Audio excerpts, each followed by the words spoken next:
The People's Channel, Britain's news channel. Hello everyone, Patrick Christie's here with an exclusive opportunity just for you, our incredible GB News viewers. We're giving you the opportunity to win a VIP studio tour right here at GB News HQ. Plus, you'll also get to meet yours truly. It's easy to enter, just head to gbnews.com/community competition and follow the easy steps. Don't miss out, enter now, and I'll see you soon at GB News. Full T's and C's apply. Good Afternoon Britain isn't just about us. The wonderful thing about this programme is it's about everyone watching. It's an interactive programme. Well, there absolutely is something to see here, and we're going to be talking about it more. Whether it's breaking royal news, Please bring us up to date. or indeed a particularly punchy speech in the House of Commons, Very, very curious. we bring it to you live, and then we bring you live reaction as well. That's Good Afternoon Britain, weekdays from midday. Only on GB News, the People's Channel, Britain's news channel.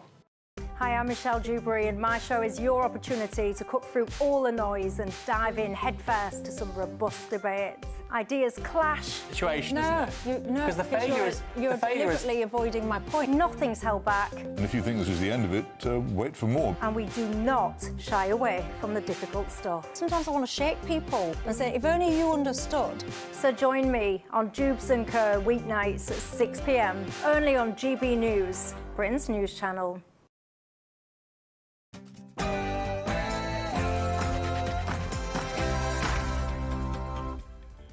Good evening. You're watching State of the Nation with me, Alex Armstrong. I'm covering for Matt Goodwin tonight. Tonight on the show, US Vice President J.D. Vance has upset the Liberal elite in typical fashion by claiming mass migration is the reason behind the UK's stagnation.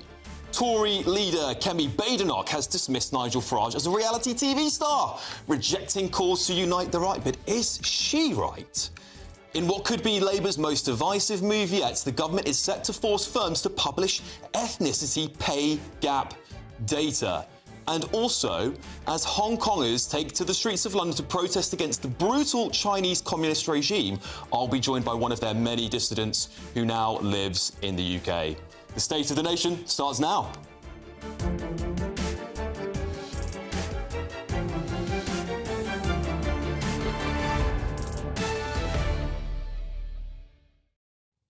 Yes, I'll be joined by my panel, founder of Novara Media, Aaron Bastani, and the columnist and former MEP, Patrick O'Flynn.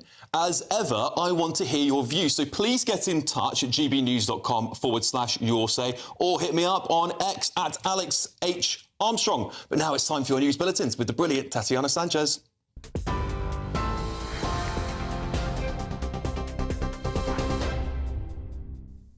Alex, thank you very much. The top stories. US Vice President J.D. Vance has blamed immigration for Britain stagnating. Speaking yesterday, he claimed the West got lazy by using cheap labour to substitute productivity. If you look in nearly every country from Canada to the UK that imported large amounts of cheap labour, you've seen productivity stagnate. And I don't think that's not a total happenstance. I think that the connection is very direct.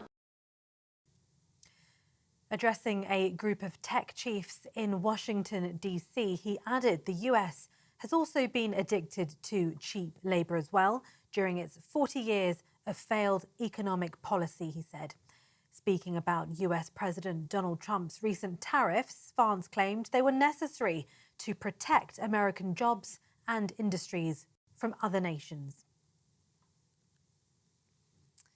Elsewhere, Volodymyr Zelensky says he believes lasting peace can be achieved this year with the support of the US after a phone call with President Trump.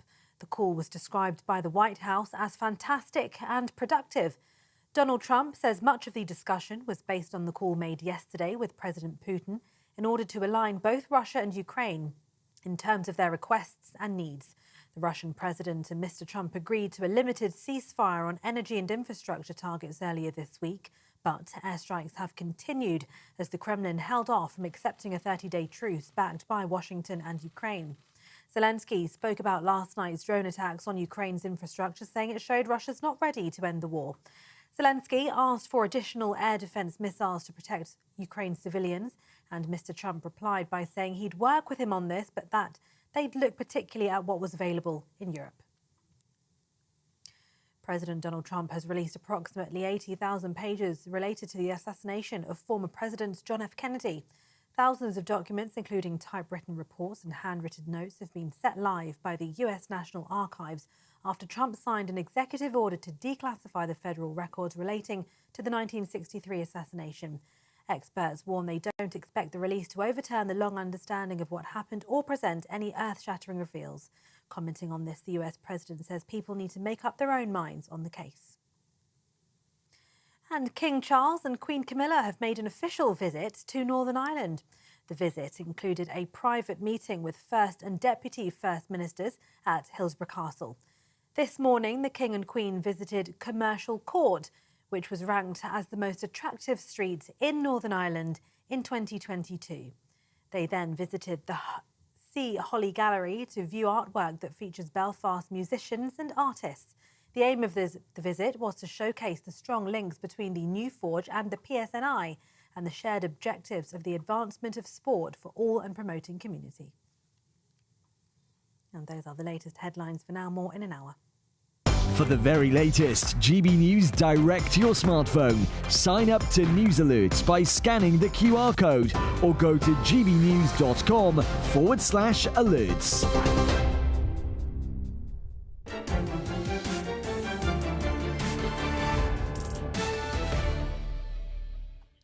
Yes, welcome back. The Vice President of the United States, J.D. Vance, stands out as one of the few Western leaders with a spine to spit uncomfortable truths, even in the face of his allies. He claims the West got lazy by using cheap labour as a substitute for productivity. If you look in nearly every country from Canada to the UK that imported large amounts of cheap labor, you've seen productivity stagnate. I don't think that's not a total happenstance. I think that the connection is very direct. Yes, Britain's crying out for a detox, or better, full-on rehab. We've been hooked on cheap immigrant labour, and it's left us broke and ailing. Vice President Vance is spot on. Mass immigration is bleeding our economy dry, and the figures simply back him up. Straight from the Department of Work and Pensions' own data, thanks to the Centre for Migration Control, we now know that 1.2 million people who are foreign-born are on benefits, hoovering up $7.5 billion in universal credit last year alone. Factor in housing, healthcare, education and transport, and taxpayers are coughing up another $3.5 billion to keep this failed system afloat. And who's claiming at the highest rates? Congolese, Iraqis and Afghans, at 4 times the rate of Brits per head. Poland leads the pack with 89,000 plus claimants, followed by Pakistani community at 85,000, with 40 other nationalities outpacing Brits in benefits per capita. And then there's the criminals slipping through the cracks, of course. Erend Koka, an Albanian illegal, broke into Britain 4 times. He got caught growing cannabis and still wasn't deported. Why? His jail stint simply wasn't long enough. Well, credit to Yvette Cooper, the Home Secretary, because she tried to boot him out. But the courts, of course, landed on the same old human rights over public safety nonsense. To put it in perspective, that's 1 case out of 41,000 plus immigration appeals clogging our system. It's completely unrealistic to think that the Home Secretary, who clearly has very little power despite being the democratically elected representative of the people, can intervene in just 10% of those cases. Meanwhile, net migration has surged to 900,000 plus a year, and the Centre for Policy Studies warns that 800,000 more migrants will qualify for indefinite leave to remain in the next decade. That's lining them up for benefits and pensions, all while British taxpayers are footing the bill. The Tories are waking up to the nightmare that they've caused, aren't they? They're proposing tougher rules. They want to ban jobless and low-paid migrants from settling and double the wait for indefinite leave to remain from 5 years to 10. Because why should Brits fork out $7.5 billion in benefits, $3.5 billion in services and another $5.4 billion on asylum seekers? That's $16.4 billion in savings waiting to be made. And really, it's a kick in the teeth for many who know too well that the benefit system needs gutting. But watch on as the government hammer British people first while ignoring the crippling price of immigrants bleeding our nation dry. Well, to talk about that, joining me now is Labour activist and writer Aisha Ali Khan. Aisha, thank you for joining today. Why is it that we're so addicted to cheap labour from abroad? Why can't we raise the talent here in the UK? Hi, Alex. First of all, I'm going to take great umbrage with what JD Vance has said, and he's taken up basically he's had a go at everybody. He's not just had a go at Britain. He's had a go at Europe, Canada, and everybody, and including obviously America itself. And I do feel it's really wrong for him to say things like this. My family came from Pakistan in the 50s and the 60s, and my parents, my mum, my dad, sorry, my grandparents, my uncles, they worked really hard and they helped Britain get back on its feet after World War II, after, you know, the economic crash and everything. And what we are seeing today is just basically tarring everybody with the same brush. Now, Alex, you've mentioned some statistics, and I don't know about you, but I've got some from the official government website. And actually, the largest group of people claiming benefits in the UK today at 77% are actually white British people. And the second group at 9% are basically, the next group is 9%, and they are actually Asian, British Asian, South Asian, from the South Asian community. So I think it's wrong to say that people are coming here, they're claiming benefits, they're not contributing anything. That's completely wrong. I myself am a teacher. I work with young people in and around Bradford. I have lots and lots of friends who are also from ethnic minorities, and they also contribute. Significantly. Well, Aisha, look, I don't think that many British people will argue that a lot of immigrants don't add value. I think the point here is that there are many that do not, and they're now becoming a drag on the state. And for me, I mean, my stepfather's an immigrant. He came here and he made a fantastic contribution to our country. But the problem we have is that British people are being hammered by this government. The welfare bill is being slashed. Benefits are being slashed on British people first. And there's plenty of migrants who have come to the country who are entitled or getting some form of benefit that clearly shouldn't be here, frankly. If this was America, they would have been deported and said, well, actually, you're not an economic contributor to this country, therefore you must leave. Why do we have to be the soft touch of the world? Alex, do you know how hard it is for somebody to come here and get settled? It's nearly impossible, especially with the recent legislation passed by the previous government. Let me tell you, right now, we have people that have come here. I mean, like I said, I was born here. I will still have people on my social media platforms telling me to go home. And this happens on a regular basis. We were born here, we're contributing. There are so many other people as well. We cannot just pick people up and kick them out just because we don't look like the people that you want us to look like. No, I don't think anyone's picking out race. I just want to be very clear. I mean, you know, I don't think many people are talking about race, and it's disgusting to ever hear any racism planted at anyone, frankly, Aisha, and I'm sorry that you've had to experience that. But I think the important thing here is that, you know, even immigrants who have come here legally are saying quite clearly there are people who are coming to this country who are an economic drag. They're making it tougher for my children, people like you, second-generation immigrants. Why should we have to burden them? Or at the same time, Labour is slashing benefits for hard-working, potentially people who've fallen on hard times. Many people on disabilities will be hit with a £5 billion cut to the benefits, to their benefits, and the rest of the country's now got to fork out billions more for people who aren't contributing here. Well, look, Alex, I don't agree with a lot of the the cuts, the proposals that the Labour Party have suggested, because I do feel that they are going to target the most vulnerable. And it's not just going to be British white people that are going to be targeted. It's going to target everybody. There isn't some kind of, you know, some kind of measure of keeping certain people intact, their benefits intact, and not for others. Everybody is going to be in the firing line. And many of those are going to be vulnerable people. Many of those who are actually going to struggle to, you know, for example, fill out their PIP forms or answer calls, or even just calling somebody for help and advice, and you're on hold for such a long time. So these are all these are measures that are going to drastically impact the most vulnerable. And it's unfair to suggest that they're just going to be targeted, they're going to affect just white people, and non-white people are going to be absolutely fine. That's completely wrong. In fact, you'll find, given the language barriers, given the lack of education, given the lack of confidence as well, Alex, of people from the BME background, BME communities accessing benefits, accessing even advice, they will be massively affected. I think we started this conversation, we looked at what JD Vance has said and his comments, and quite frankly, I cannot take that man seriously at all. He has flip-flopped, he has done so many U-turns. Aisha, I appreciate that, but what he's saying isn't untrue. GDP per capita is down. Mass migration has affected the economy, and it clearly is becoming a drag even on legal immigrants like your parents, unfortunately. But anyway, look, thank you so much for coming on, Aisha. I appreciate you joining us tonight. I'm joined now by my panel, founder of Novara Media, Aaron Bastani, and columnist and former MEP Patrick O'Flynn. Aaron, look, I want to repose the question here to you. GDP per capita is down. And that's a result of mass migration. It's not unreasonable for British people to say, listen, this experiment has failed. Open borders, open immigration has failed. We are being attacked. The government are attacking benefits and cutting left, right and centre, saying we all need to tighten our belts. Why should we not start with people who are causing economic drag in our country and have this put an end to this experiment that clearly isn't working? You're absolutely right about GDP per capita being down. And this is really important.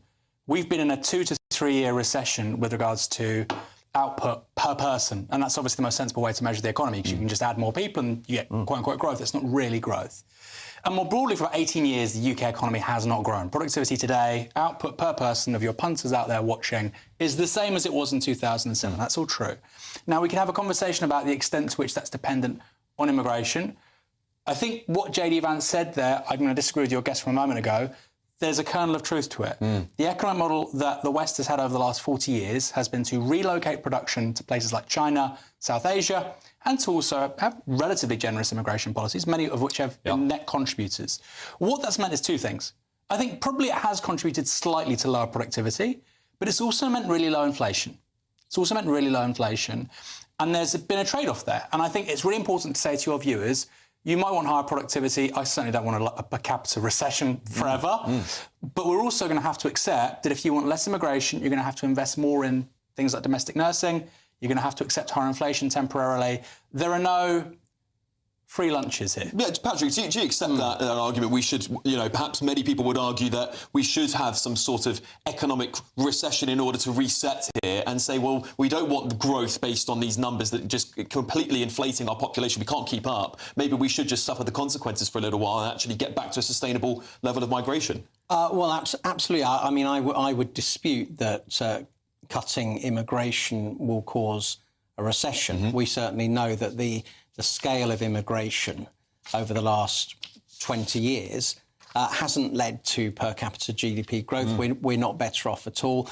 I agree with JD Vance's analysis on this, and it's something I've been writing about and arguing for a very long time. And what seems to have happened, and it's odd that we have a Republican US vice president who's taking on big corporate capitalism, because in this country and in America, the big corporations have been the ones who wanted open-door immigration, in effect globalising the labour market in working-class jobs and depressing wages. Well, Trump's called himself a nationalist live on TV the other day. Right, but this is rather than investing in capital equipment which can help drive, and training indeed, and funding training to help drive productivity increases. And I think roughly, figures I've seen, someone needs to be coming in on a salary of pretty much 40,000 or higher to, on average, pay their way to the Treasury, because we have extensive welfare services, public services. We should be, I think the Tory MP Neil O'Brien characterised this, the grammar school stream for immigration,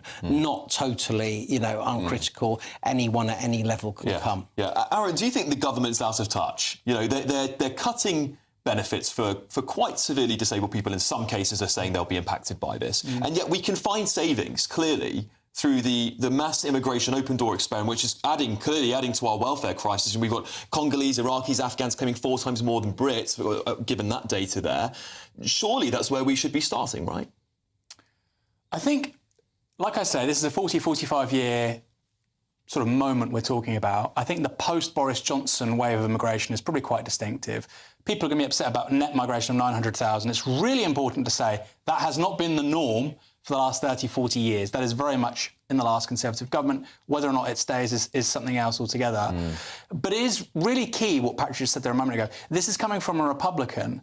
The idea that big bosses, which is what they do, want certain policies to repress the wages of domestic workers. That's true. It's been true for a very long time. Not in every industry, but in a number of industries.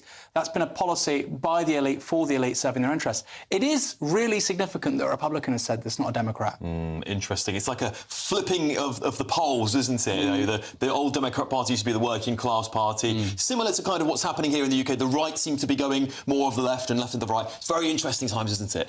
Anyway, after the break, we'll be looking at Tory party leader Kemi Badenoch's latest swipe at Nigel Farage in her rejection to unite the right. So we'll see you after the break.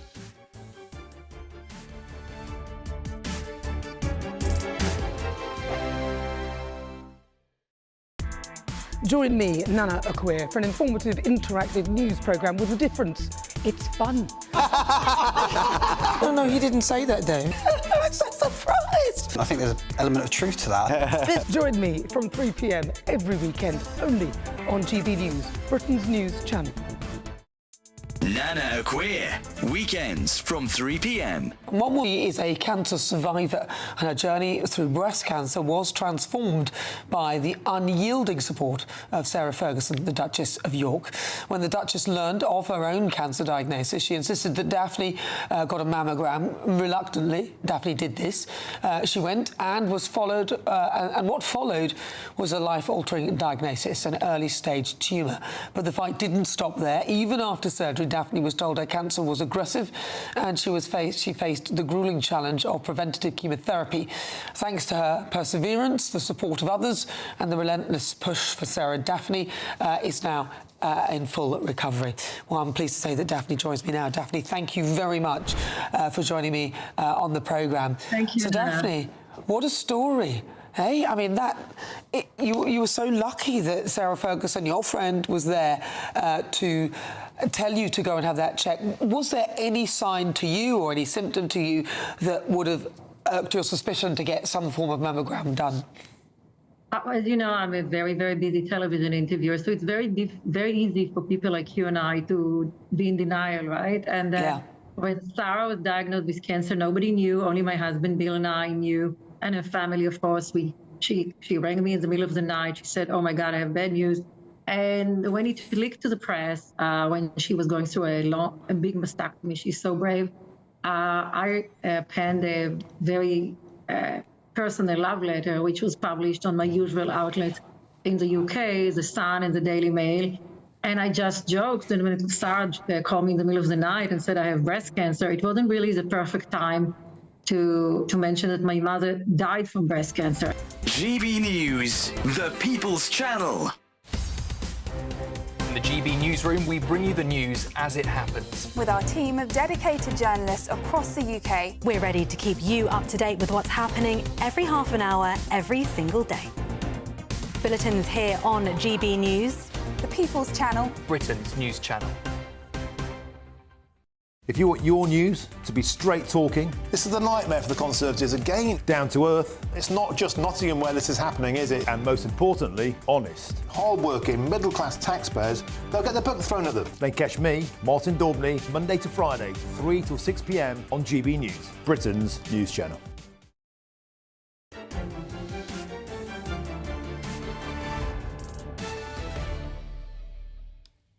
Welcome back to State of the Nation. I've been getting your views on our last topic, talking about JD Vance's big attack on Britain's migration crisis.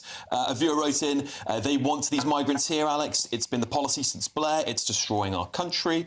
Janet says, Alex, it's perfectly clear what needs to be done. Vice President Vance was saying what needs to be said. Interesting stuff. Anyway, amidst the rising calls and alleged plots for uniting the right, Conservative Party leader Kemi Badenoch has taken a swipe at Reform UK and Nigel Farage, dismissing the latter as a reality TV star and claiming the prospect is laughable. Oh, to which Mr Farage responded in an op-ed to The Telegraph, saying, "Kemi, I'm proud to have been a reality TV star."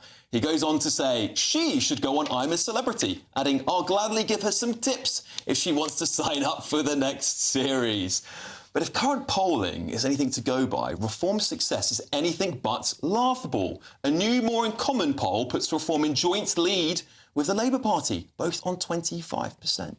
But what is equally interesting is how a new Survation poll shows that Reform is 5 points clear of the Tories in Scotland. Well, I'm joined now by Alex Wilson, Reform UK London Assembly member, as well as my fantastic panel. We've got here Aaron Bastani and Patrick O'Flynn as well. Well, look, I'll start with you on this, Alex. Thanks for joining us in the studio today. Do you think Kemi should go on I'm a Celebrity? Do you think it'll do us some good? I don't know what would do her some good, to be honest. She's not had the brightest starts to her leadership. She's accused Nigel of being a reality TV star. The reality is that Nigel is a star, full stop. There are very few people in politics who have that kind of charisma, that appeal that can transcend between traditional party loyalties. Blair had it, Boris had it, Nigel has it. Kemi doesn't. Yeah, well, she's not been making much of a dent in the polls, has he, since she took over in office. What do you think? I mean, you've got your Reform hat on. What do you think the prospects of a Reform Tory coalition look like? I mean, we're talking, the polls are pretty much split three ways, whatever way you want to take it, even with this sort of, reality that they might tighten closer to an election. Would Reform be open to a coalition with the Tories? I mean, there's a lot of Tories like me that are sympathetic towards Reform and vice versa. Can you see that happening? At the moment, certainly not. I think why would we want to do a deal or a pact or a merger with a party that broke Britain? We've had the scandalous, their record on migration, both illegal and legal migration. They delivered, before Rachel from Accounts got there, they delivered the highest tax burden since the war, had the absolute catastrophe of lockdown, net zero, which perhaps we'll talk about in a minute as well, and of course the welfare explosion, which, to Liz Kendall's credit, she's trying to do something about now. So the Conservatives broke Britain. Labour are bankrupting Britain. Only Reform will offer a distinct alternative. That's why we're in this. We're in this to win. And the polling is very, very strong. And we're looking forward very much to the local elections in May, where those councils are going ahead, where they haven't been cancelled.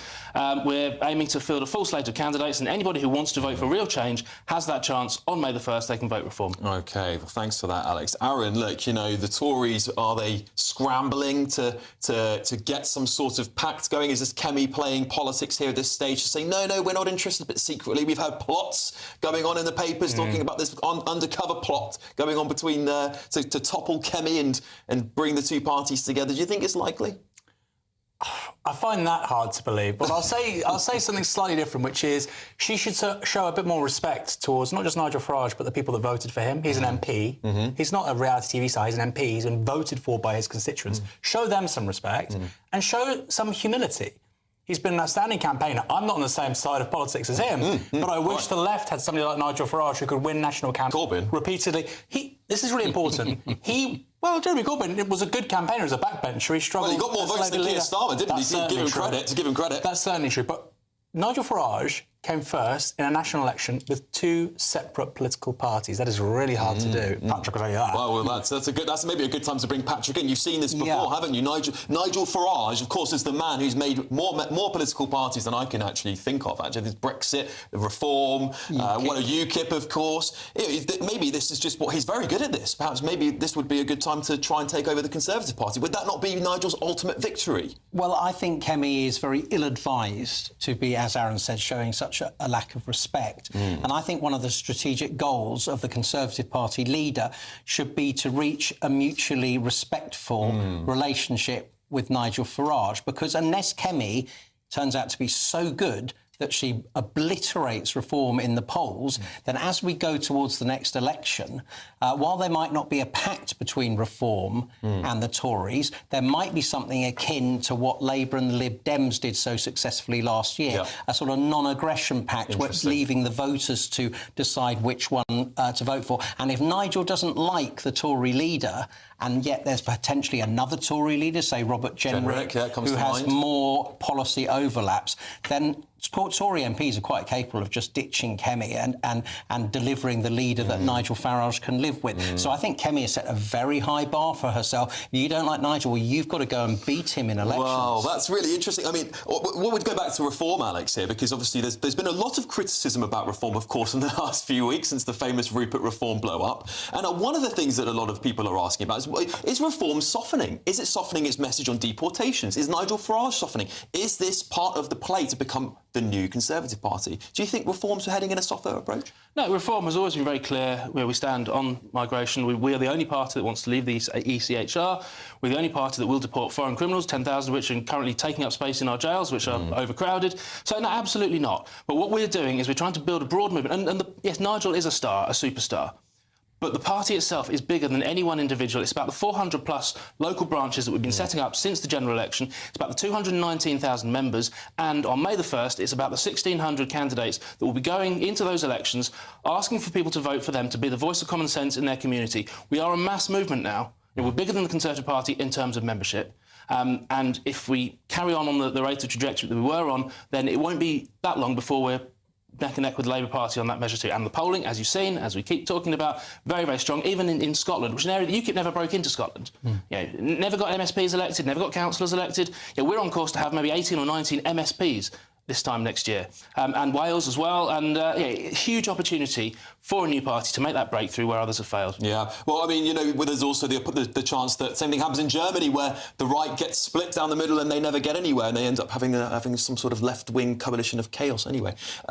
Thank you very much, Alex, to my panel as well. We'll be back in a moment looking at the Labour government's most divisive move yet, in my opinion. Let's find out what they're up to just after the break. Plus, we'll be looking at plans to show the Netflix series Adolescence in Parliament and bringing a side to this debate you haven't yet heard. See you very shortly.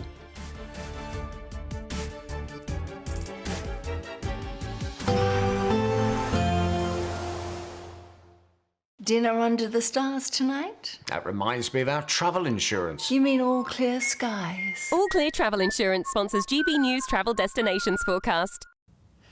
Whilst we're enjoying plenty of sunshine across the UK at the moment, it's a cool and blustery picture across the eastern Med, and we have stormy conditions out towards the west as well. So parts of Portugal and Spain really seeing some very unsettled weather with thunderstorms, heavy rain and strong winds over the next few days.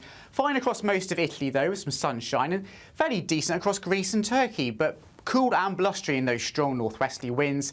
Temperatures are set to increase, though, over the next few days. All Clear Travel Insurance sponsors GB News Travel Destinations Forecast. The royal family is an enduring symbol of tradition, unity and pride for Britain. At GB News, we celebrate what makes this country great. In our new royal newsletter series, you can join me, Cameron Walker, for Inside the Palace, an exclusive look every week that takes you beyond the gates and brings you the very latest from those at the heart of the monarchy. Never miss a royal moment again. Sign up now. Go to gbnews.com/royal newsletter and get the latest straight to your inbox.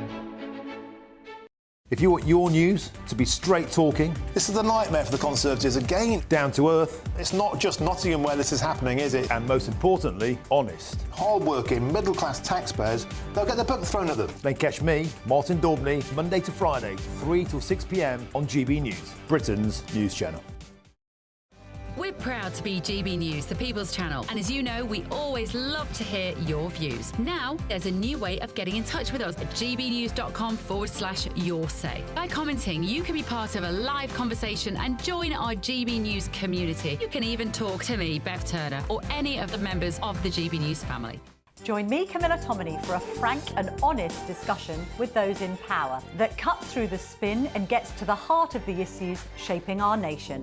You haven't confirmed that you want to stand as leader, but you haven't ruled it out either. This report basically says that he's not fit to stand trial. Is he indecisive?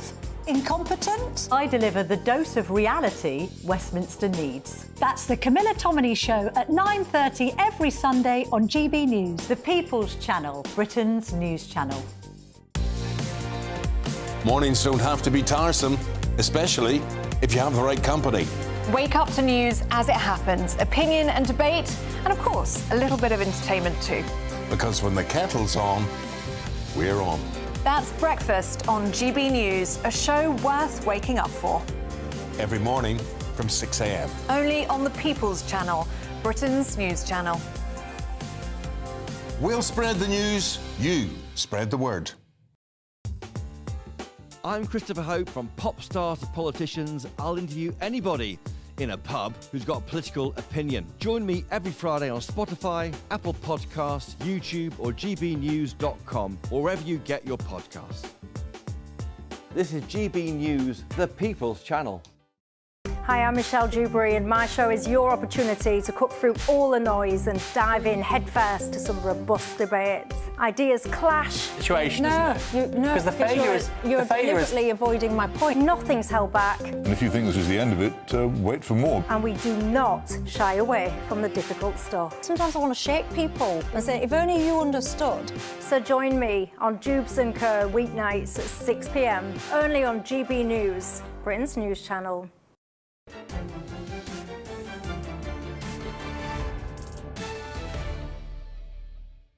Yes, welcome back to State of the Nation with me, Alex Armstrong. I've just got a quick view I'd like to read out from my biggest fan, Barbara Udok. Alex, are you dim? Farage wants to destroy the Tories. He's an egotist. She, Kemi, is a wonderful person. There you go. Don't say there's no balance on GB News. Anyway, the government is proposing its most divisive move yet, forcing firms of more than 250 people to publish ethnicity pay data. Well, on the surface, this seems like a harmless thing to do, doesn't it? Embedded within it, though, is an implicit assumption that a lower than average pay amounts to discrimination. But nothing could be further than the truth.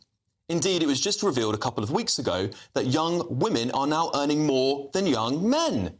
But is anyone seriously going to suggest this is caused by anti-male discrimination? I'm joined now by my fantastic panel, founder of Novara Media, Aaron Bastani, and columnist and former MEP Patrick O'Flynn. Patrick, this is DEI gone mad, hasn't it? I mean, you know, we need to be publishing everything these days when we actually know it's usually young, white, working-class men who are the lowest paid and left behind in this country. Now we have to be publishing ethnicity data. I'm assuming that ethnicity data that's published won't worry about whether white people in general are lower paid. It'll be worrying about if ethnic minorities are lower paid. Do you think I'm right in assuming that? I think you probably are, and I think it's very socially corrosive. I see it as a policy almost parallel to the two-tier justice of the Sentencing Council, and I'll tell you why. Are they going to get companies saying, oh, look, we pay our Jewish employees 10% more than average, let's go and change that and discriminate against Jewish people or our Chinese employees or our Indian employees?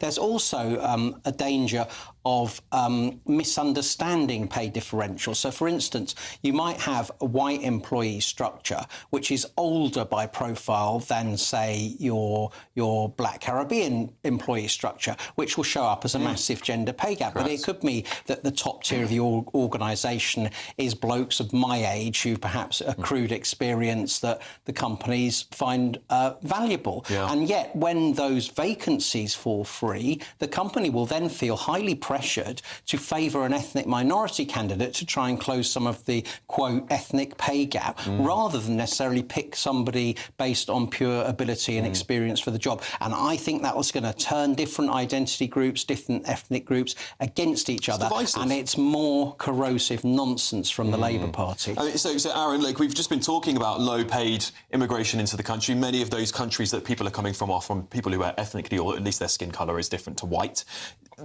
It's going to show up in these reports that almost loads of these big businesses are going to have that discrepancy, surely, because if we're importing people to do the lowest paid jobs in society from different nations around the world, then quite obviously they're going to show up on this report, aren't they? So a few things. This is a bit of a collector's item as government legislation, because it was actually in Labour's manifesto, unlike withdrawing winter fuel allowance and everything else, the benefit system and whatnot. Exactly. I personally think it's useful to have publicly available data with regards to large corporations of, say, 250 people. Whether or not you want to talk about the gender element or the race element, I think it is useful. Let me give you one example. GB News might procure a contract with a production company and they might quote you a certain price, and you get to say, well, how much are they paying their guys and their lighting technicians and their sound engineers? I think it's very useful to ascertain whether you're getting value for money or not with contracts. Parking the race point to one side for a moment, Sweden does this. Sweden, for most people, their earnings are publicly available. I think that's quite useful, actually. The race, gender, disability side of it, somewhat different. But going back to what you said at the top of this discussion, you suspect that actually white people are probably below certain ethnic minority groups. I think that's almost certainly true. For instance, in the United States, I think East Asian Americans earn more than white European Americans. That's correct, yeah. So by that logic, it wouldn't necessarily, therefore, be so bad, because it would actually underscore and empower your argument, which is, you know, some of the presumptions we hear from the liberal left aren't necessarily quite right. Yeah, well, I'd hope that to be the case, but I wonder whether this is, you know, one of those divisive moves just to highlight when it isn't white people. And I think we've seen that, particularly, you know, with places where men, for example, are underpaid in businesses. We don't talk about that. We do talk about when it's women, though. So anyway, look, we've got to move on, unfortunately. In other news, the creators of the Netflix series Adolescence have called for the programme to be shown in schools and even Parliament in a push to educate on male misogynistic violence. Everyone is talking about Adolescence, the series by Knowsley's own Stephen Graham and Christine Tamarco. It highlights online male radicalisation. So will the Prime Minister back this campaign to counter toxic misogyny early and give young men the role models they deserve? This violence carried out by young men, influenced by what they see online, is a real problem. It's abhorrent. And we have to tackle it. We are putting in specialist rape and sexual offences teams in every police force doing work on the 999 calls, but this is also a matter of culture. Yeah, many have pointed out the fact that the impression seems skewed. GBNews has extensively covered for the Centre of Migration Control's data on the over-representation of sexual crimes from groups such as Afghans and Albanians.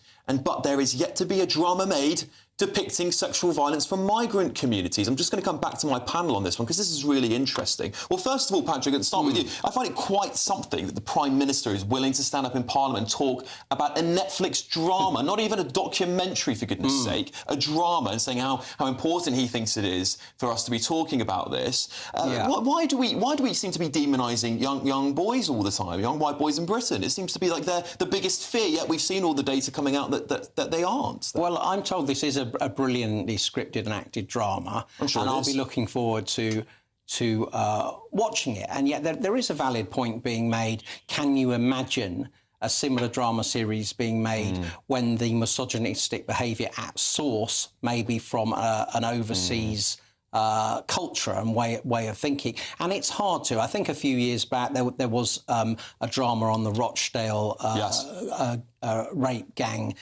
issue, but it's few and far between. And yet I believe the subject of the key character, the boy in this series, is 13 years old, right? And I think there is a separate, discrete problem here of very young teenage boys being radicalised by, if you like, the Andrew Tates of this world, and in that mindset of anti-women. And I think that's a legitimate issue to be concerned about, to be covered, to be dramatised. But, yeah, I wait for the balancing programmes which are about the other sources of violent misogyny. Well, Aaron, I worry that, young white boys are being constantly demonised, and I think that's actually pushing them. Things like this, I think, push them into the hands of people like Andrew Tate rather than push them away. It's bringing them towards him, going, look what the media are doing. They're making you feel like a terrible person, despite the fact that actually you're not the ones going around often stabbing people, attacking people. In fact, it's these communities of people perhaps are coming from different cultures that are doing that. Do you think this is unfair, or do you think that Patrick's point is quite valid in saying that we need to talk about this as well? I think it is hugely important. It's certainly happening, and that's an outgrowth partly of digital technology, people's availability to the internet and so on. I think the fact is young people are exposed to things that were unthinkable 20, 30 years ago. That's true. From online gambling to pornography to all kinds of political and ideological data points that they weren't there when I was 13. Fortunately for me. What I'd also say is, though, the point about, we should have a drama about an Afghan person seeking asylum in this country, killing somebody. That happened, for instance, where I'm from in Bournemouth a couple of years ago. I mean, there's probably a conversation about, maybe that should be a drama, actually, and you can have the kinds of conversations about where people come from. Do you think that drama would be deemed racist if it came out? Do you think that would be demonising immigrants, demonising that? I think that's what it would. I personally believe that's what the mainstream media would say it is. It could be, but it could also be a really interesting dissection of a range of issues and how actually people who do terrible things can also often be victims themselves. You know, I think, and that is life, right? There are not just good and bad people. Black and white. Exactly. So I can see how a drama like that would be actually really useful and catalyse a really productive public debate. OK, whether or not certain people try and close it down is something different. Interesting. OK, well, look, we've got to move on, unfortunately, after the break, as Hong Kongers take to the streets of Westminster to protest against the brutal Chinese communist regime. I'm going to be joined by a very brave dissident now living in London, as well as an expert who's devoted his career to the cause of freedom. See you after the break. Yeah, it's tough. Evening, welcome to your latest weather update from the Met Office here on GB News. Another chilly one tonight across the north, particularly so in Scotland, where there will be a frost, but generally elsewhere not as cold, and it is going to feel quite warm by the afternoon. This low pressure is going to mix things up for Friday and the weekend. But still, for most places, after a cracking day of spring sunshine, it's a dry and a clear night. A bit more clouds spilling north through the night over England and Wales, helping to keep the temperatures up. And there's some thicker cloud across the Northern Isles, maybe producing 1 or 2 showers. But most of Scotland staying dry and clear. That's where we will have a frost, down to freezing, even in towns and cities, and rural spots like last night could be well below. But most of England and Wales staying above freezing, maybe parts of northern England just dipping down to 0, and potential for a little bit of mist and fog here and there also. But any mist and fog should clear quite quickly on Thursday morning. Still a small chance of a shower in Shetland, a frosty start across the bulk of mainland Scotland, but a sunny start as well. A bit more clouds across parts of Northern Ireland and England and Wales, but very patchy in nature. Generally, it is going to be another fine day with plenty of spring sunshine. And not as cold as recent mornings, certainly across much of the south. Through the day, not a great deal of change. As I said, any fog should clear. There'll be some patchy cloud here and there. The very small chance of seeing an isolated light shower developing. The cloud thickening a little in the Western Isles as the breeze picks up here too. But most places with light winds feeling quite a bit warmer than recent times. Could easily reach 20, maybe 21 across the southeast, and even eastern coastal counties that have been quite chilly will be warmer than recent days. The breeze picks up a little here on Friday, and we start to see a change with cloud thickening and some showers for Northern Ireland, perhaps South Wales and southwest England too. But again, many other areas dry, and particularly western Scotland looking pretty mild on Friday with temperatures in the high teens. Just feeling a bit cooler again on those eastern coasts. Bye for now. If you want your news to be straight talking, This is a nightmare for the Conservatives again. down to earth, It's not just Nottingham where this is happening, is it? and most importantly, honest, Hard-working, middle-class taxpayers, they'll get the book thrown at them. then catch me, Martin Daubney, Monday to Friday, 3 till 6 p.m. on GB News, Britain's news channel. In the GB newsroom, we bring you the news as it happens. With our team of dedicated journalists across the UK, We're ready to keep you up to date with what's happening every half an hour, every single day. Bulletins here on GB News. the People's Channel, Britain's news channel. This is Britain's Newsroom, where your voice matters. It's just astonishing. With expert analysis and honest opinion, we don't just keep you informed. We bring you unique perspectives you won't see anywhere else. Can't argue with any of that. When the news happens, it happens here. On Britain's Newsroom, weekdays from 9:30 a.m. Only on GB News.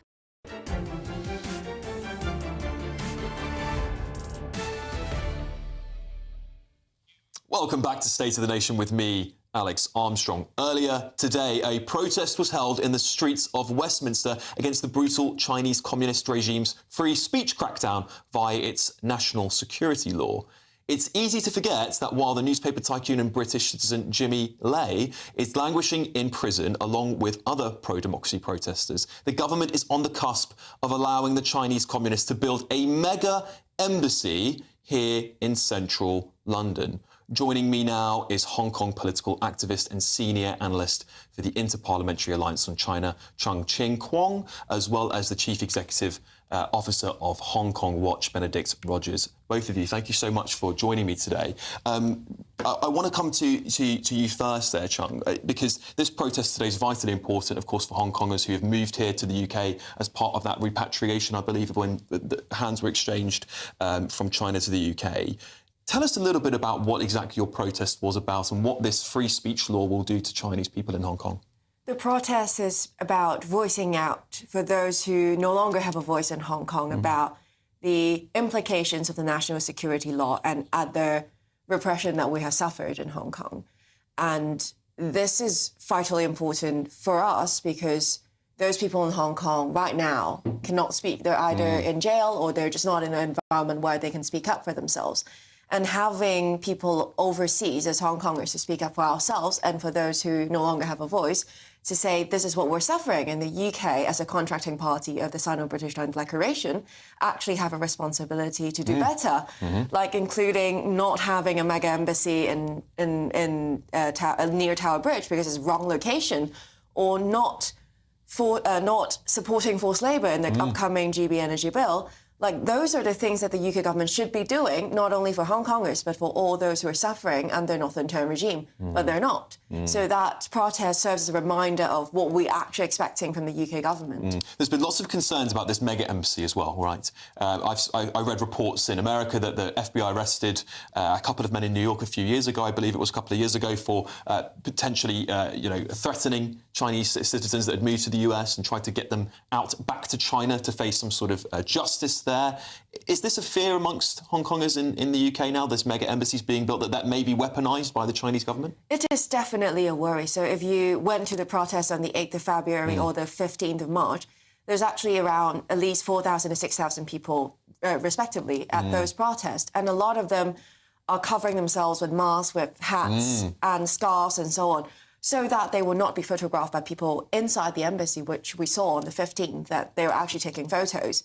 And also the slogans that they said is, don't turn it into a transnational repression centre. And once report came out about there might be tunnels built inside that premise, everyone is like, oh, does that mean they're going to detain us now there? So that kind of fear is a lived fear that we are in that kind of paranoia situation where most people will be like, that might be exaggerating. But for us, it's not, because we lived through those things in Hong Kong. Of course. And Aaron, thank you so...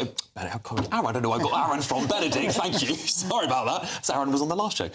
Benedict, listen, the Labour Party, particularly whilst in government, has spent a lot of time in China. The Foreign Secretary's been over there. We've seen Keir Starmer, of course, speaking to Xi Jinping. Is there a worry that we're becoming far too close to China and therefore at risk of not being able to call out security risks in the UK? There's a very real worry of that. I mean, Labour, when they were in opposition, were quite rightly very vocal on the human rights situation, both in Hong Kong and in China. In government, it's been a different story. Yeah. And as you say, there have been the visits by David Lammy, by Rachel Reeves. The question over the mega embassy has been, even though Tower Hamlets Council twice unanimously opposed it, the Met Police opposed it, it seems that they have been lent on by the government to reverse their decision, and the decision has been brought to the hands of Angela Rayner.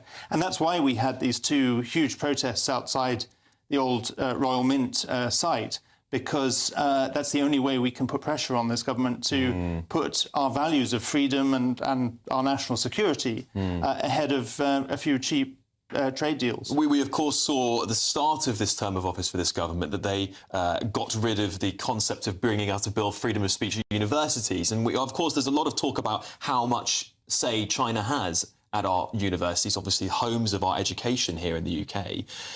Is the government becoming far too soft on the Chinese government? I mean, we know there's the spy scandal. Ministers refuse to declare China a security risk. Yeah. There's a lot going on here. What is in it for the British government to be so cosy with China and clearly not taking a tough stance on them? What's in it for us? Well, what is really alarming is that they appear to be selling out our security, our freedoms, but actually for very little benefit. I mean, our security and freedoms should never be sold out, but at least if you're going to do it, let's get some decent trade deals. Rachel Reeves came back from Beijing with £6 million worth of trade over the course of 3 years, which is a pittance in the big scheme of things. Yes, quite. Well, Chung, I'll pose this to you, perhaps. You know, Britain, of course, we're a small nation, an island nation now, unfortunately. We're not quite the empire we used to be. We have a lot less power. What is it that you think the British government could be doing? And, of course, British politicians would argue that we need China. We need good relations with China for trade and other things, which I think are very reasonable. What is it that you think the British government could reasonably do to push back? I'd say for a start, please don't do forced labour in your supply chain, especially in the upcoming... So you want them to write that into legislation? Yes, of course. Like, we are in the... I say we, I mean the UK is in the Genocide Convention. It's their responsibility to prevent these things, like crimes against humanity, from happening. And given all of the proof that's there, that there is a very high chance that there's a genocide happening, to stop it, and also put China into the enhanced team of the foreign registration scheme, like legislate things to prevent transnational repression from happening in this country, protect dissidents, protect those with bounties on their heads in this country. There's just a whole list of things that they can do, and it's not even asking them to completely cut off engagement. We know engagement is important, but at the same time, we should not forgo our values. Listen, I'm sure there'll be far more to talk about this as time goes by, so I'd love to have you both back on GB News at some point soon. Thank you both for joining me. That's Chung and Benedict there. Up next, though, we've got Patrick Christie's. Patrick, what's on your show this evening, mate? Oh, great show, Alex. Well done, mate. Good stuff. So, loads on tonight. Should we ban halal slaughterhouses? I'm going to be talking about that. All this talk about cutting benefits as well. Well, I think people are forgetting that there are actually hard-working Brits who are not on benefits, who are struggling to make ends meet, whilst they're paying record levels of tax for things like migrant hotels. Toxic masculinity, that seems to be in the news at the moment. But when is the conversation about a perceived lack of women's rights amongst the British Muslim community going to be made into a Netflix documentary? And as well, we're going to talk about the King. So Australia has taken him off a banknote. Fine, all right. But I am wondering whether or not the King might be a little bit too weak and woke to protect the monarchy and the Commonwealth. We'll have a chat about that. Yeah, fantastic stuff. Looking forward to it, Patrick. Well, that's all on State of the Nation tonight. I'll be back tomorrow evening as well. I'm Alex Armstrong, and this has been State of the Nation. Your weather is up next.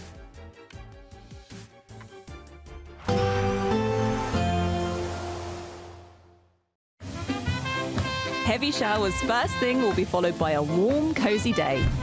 Boxed Boilers, sponsors of weather on GB News. Evening, welcome to your latest weather update from the Met Office here on GB News. Another chilly one tonight across the north, particularly so in Scotland, where there will be a frost, but generally elsewhere not as cold, and it is going to feel quite warm by the afternoon. This low pressure is going to mix things up for Friday and the weekend. But still, for most places, after a cracking day of spring sunshine, it's a dry and a clear night. A bit more clouds spilling north through the night over England and Wales, helping to keep the temperatures up. And there's some thicker cloud across the Northern Isles, maybe producing one or two showers. But most of Scotland staying dry and clear.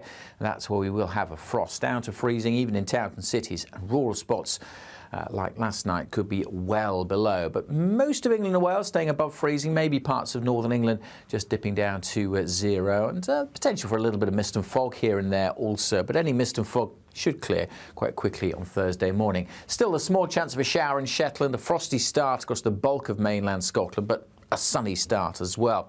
A bit more clouds across parts of Northern Ireland and England and Wales, but very patchy in nature. Generally, it is going to be another fine day with plenty of spring sunshine. And not as cold as recent mornings, certainly across much of the south.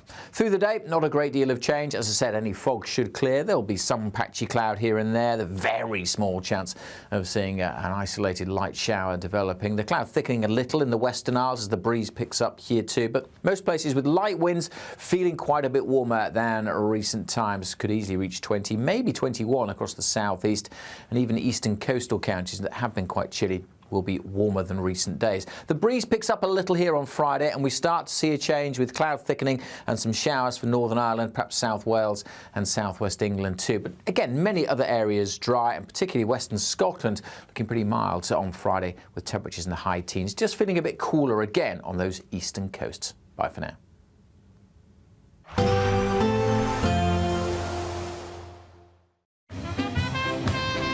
There'll be a light breeze in the morning, leading to a warm front.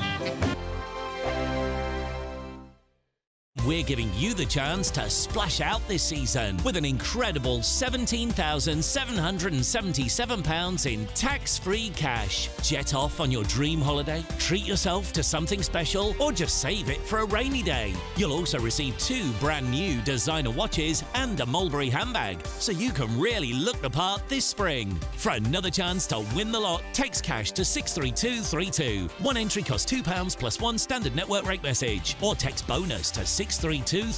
5 entries cost £5 plus 1 standard network rate message. Go to gbnews.com/win. Entries start from just £2. Call 0903 681 3232. Calls cost £2 plus your network access charge, or post your name and number to GB12 PO Box 8690 Derby DE1 9TT. UK only. Entrants must be 18 or over. Lines close at 6 p.m. on the 4th of April. Please check the closing time if listening or watching on demand. Good luck.